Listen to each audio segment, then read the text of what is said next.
think it's fair to say that I'm not a wildlife photographer. If I look through my entire catalogue of nearly 7 or 8 years worth of photographs, I think I probably have a couple of dozen photographs of animals. So the question has to be, why did I buy a super zoom telephoto lens with a range of 100 to 500? And why, given that I'm not a wildlife photographer, is this my most favourite lens to shoot with? Well, let's find out. When you think of a super zoom telephoto lens, it's not uncommon for your mind to drift to F1 racing with photographers all lined up against the pit, or sports matches, or paparazzi, and as I've already mentioned, wildlife photographers. Yet I am none of these things. However, the lens that brings me the most joy when I go out to shoot is my Canon RF 100 to 500. Now, no matter what system you shoot with, there will be an equivalent lens, and I'm fairly sure that they won't cost the amount that this thing did, which when I bought it was over £3,000. So let's have a look at what it is about this lens that makes it so special, so much fun, and why whenever I'm feeling a lack of motivation or inspiration, this is the lens that I turn to get me out of that funk. Because trust me, when you go out to shoot with this bad boy, the whole world takes on a new perspective. There's a common misconception that super zoom lenses are specialist lenses made for just very specific scenarios.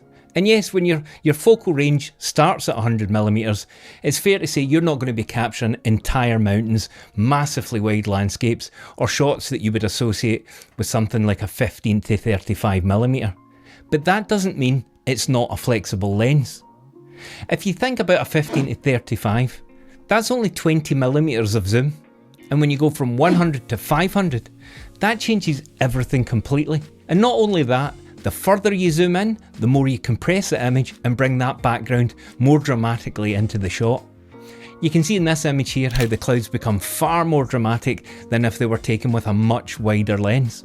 A super zoom lens also helps you pick out parts of a scene so you can focus on it, you can simplify your composition, and if you find that you've got some obstructions around the edge, like branches or leaves, then you can zoom in a little bit further and that helps to remove these. Also, when it comes to filling the frame, if you have a really strong subject, then this is the easiest lens to do it with. And the great thing is, you're not cropping in Lightroom or Luminar, which ultimately results in you losing detail. When you do it with a dedicated lens, it gives you so much more to work with when you get back to your PC. So you need to start thinking about these lenses differently, because they're certainly not one-trick ponies. Last year I went to Albania and I tried street photography properly for the very first time.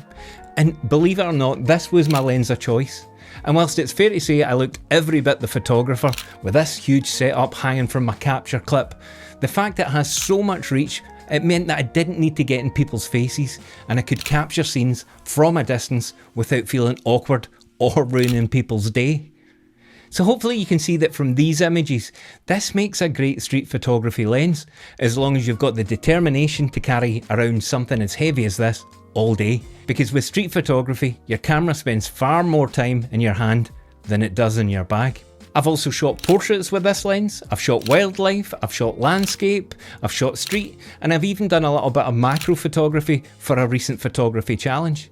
And you can see from this image here that it captures a staggering amount of detail, it's incredibly sharp, and with a close focus and distance of just 1.2 meters, when you're zoomed in all the way at 500, that's an amazing amount of detail that you're going to capture. So rather than this being a tool for one job, this lens is far more flexible than many people give it credit for.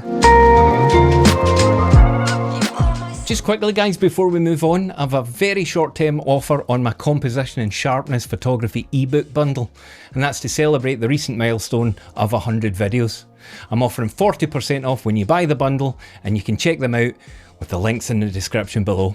This offer is only on for a short time, so now's a great time to pick them up if you want to take your photography that little bit further.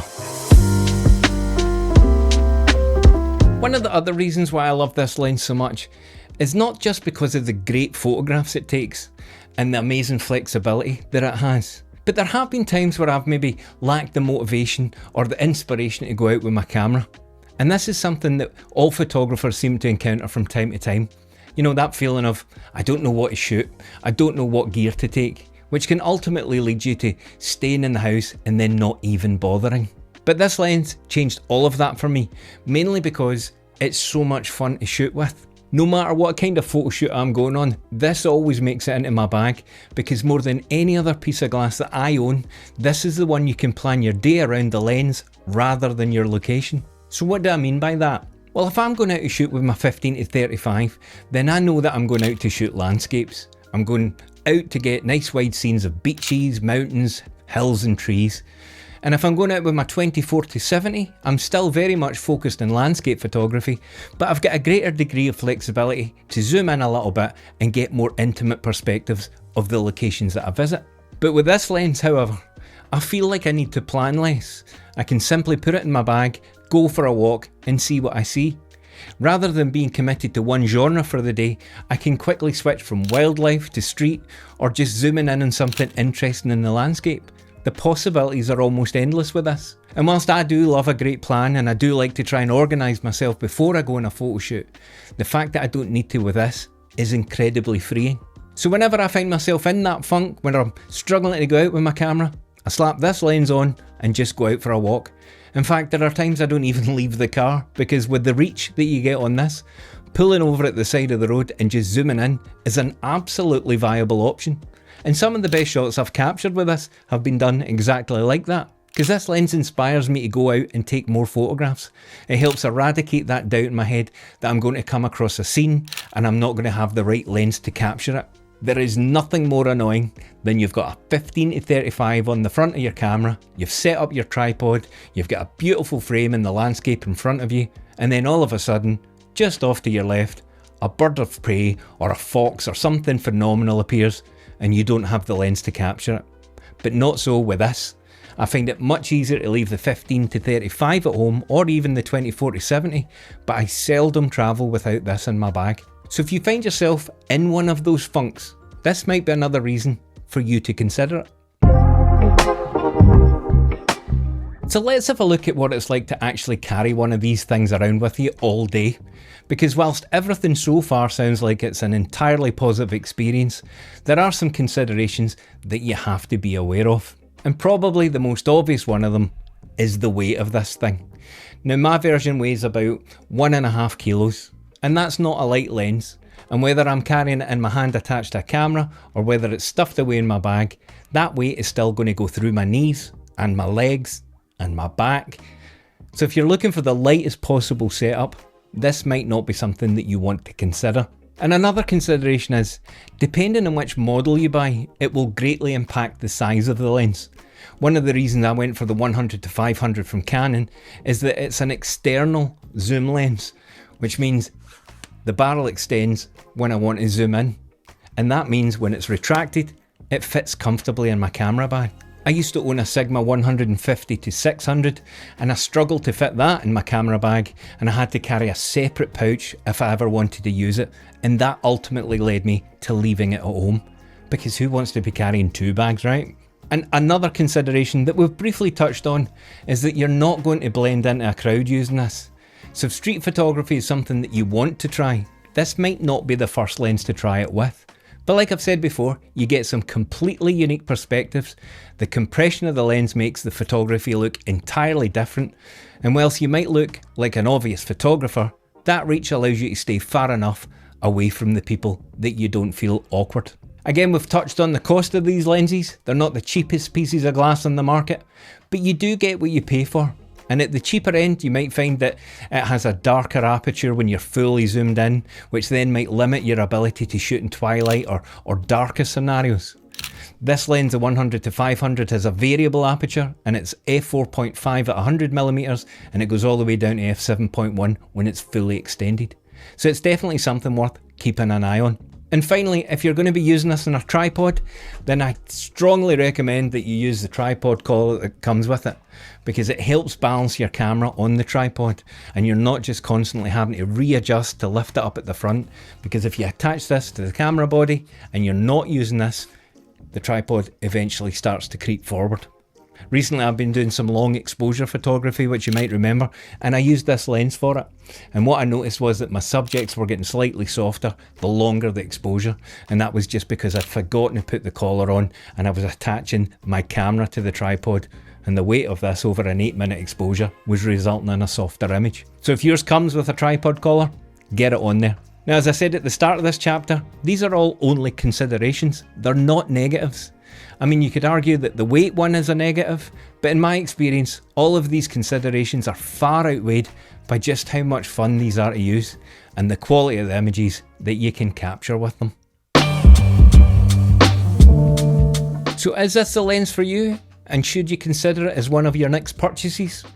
Well, hopefully this video's helped answer that question for you, and maybe some of the images have shown you what it's actually capable of. But for me, anyone that's looking to try to capture something that little bit different, a little bit more unique, and wants a huge degree of flexibility, then this is something I'd put quite near the top of my list. However, if you're a minimalist photographer and you want to be shooting with a small setup, fixed 35mm lens, and you're more concerned about weight, then this is definitely not the lens for you. The flexibility and utility of this lens is definitely offset against the fact that they're more cumbersome to use. They're less discreet and less geared towards run and gun photography style. And one other thing worth mentioning, everything so far I've said is based about me using it on my Canon R5. So if you're shooting with an APS-C camera like my R7, things get even more interesting. The lens is still a 100-500, but because the sensor is smaller, it gives the same field of view as a 160-800, and that extra reach is absolutely phenomenal. If you're trying to zoom into next week, or you're wanting to look at next week's lottery numbers, slap this on an APS-C. So whether you shoot Sony, Nikon, Canon, or any other brand, there will be a super zoom tailored just for your system. And now that you know what you're looking for, you can weigh up the cost of the lens against its feature set, specifically its maximum aperture throughout the zoom range. But there's still one really important thing that we've not covered yet. So far we've covered some of the technical aspects of the lens. We've looked at what it's great at, what it's not so good at, and what it's like to actually use it. But the one thing we haven't covered is how it makes you feel when you do use it. Now, if you're around my age, you'll probably remember when telescopes were one of those Christmas presents that everybody seemed to want. And I remember getting mine. I was lucky enough, and for the first time ever, I was pointing up at the moon and I felt like I was floating in space. You know, I could see craters I'd never seen before, and there was just something magical about looking at something so far away and feeling like it was right in front of you. And that's exactly what a super zoom lens does for me. It reminds me of being that kid again, with that same sense of wonder. Whether I'm zooming in distant mountains, scanning the surface of the moon, or capturing a photograph of an animal that I'd never be able to get close to, it gives me that same feeling all over again. And it's almost like having a superpower. Suddenly you can get into places that you normally couldn't, and it's simply by turning a zoom dial. And that is why, despite not being a wildlife photographer, this is still my favourite lens to shoot with. So if you've not tried one of them yet, and you're still sitting on the fence about whether you should buy one, I would recommend potentially either borrowing one or hiring one, and see how it fits for you. And remember, you don't have to spend over £3,000 like I did. There are some great alternatives out there at half the price. But I do think everybody should experience what it is like to shoot with one of them, because that superpower feeling, well, that's something you can't put a price on. Thanks for watching, guys, and as always, I will see you in the next one.